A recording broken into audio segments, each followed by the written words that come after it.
Leslie, Maryland state officials are quick to point out that whatever it takes to save lives, that is most important. But today was also about discussing the potential financial impacts that COVID-19 could have on Maryland for years to come. I have never seen a line like this in a chart, and we all know I spend the majority of my time looking at charts. That's one of Maryland's chief budget officers highlighting a blue line skyrocketing up. That blue line is unemployment claims because of COVID-19. Compared to that are unemployment waves from past recessions that paled in comparison in speed and impact.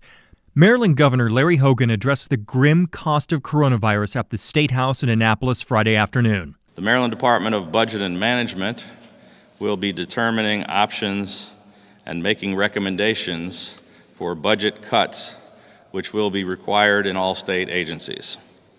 This will include cuts to so-called mandated spending. People simply can't afford to pay as much Maryland sales tax before the pandemic, or they don't have jobs anymore to pay income taxes.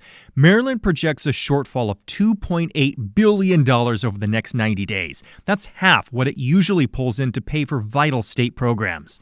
In addition, the state will be tapping into and spending much of, perhaps even all of, the state's rainy day fund balance.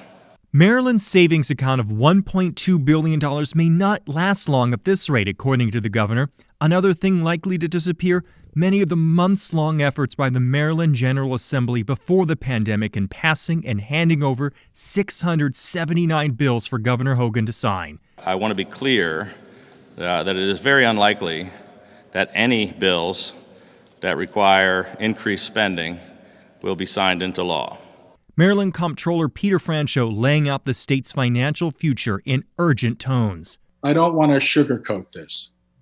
In the coming months and over the foreseeable future, the governor, the Board of Public Works, and the General Assembly will have to make very, very difficult decisions to ensure our state's short-term and long-term fiscal stability. Maryland's governor also announced a hiring and a spending freeze. The only exceptions are state payroll and expenses related to fighting COVID-19. Reporting live in Germantown, Maryland, Nathan Baca, WUSA 9.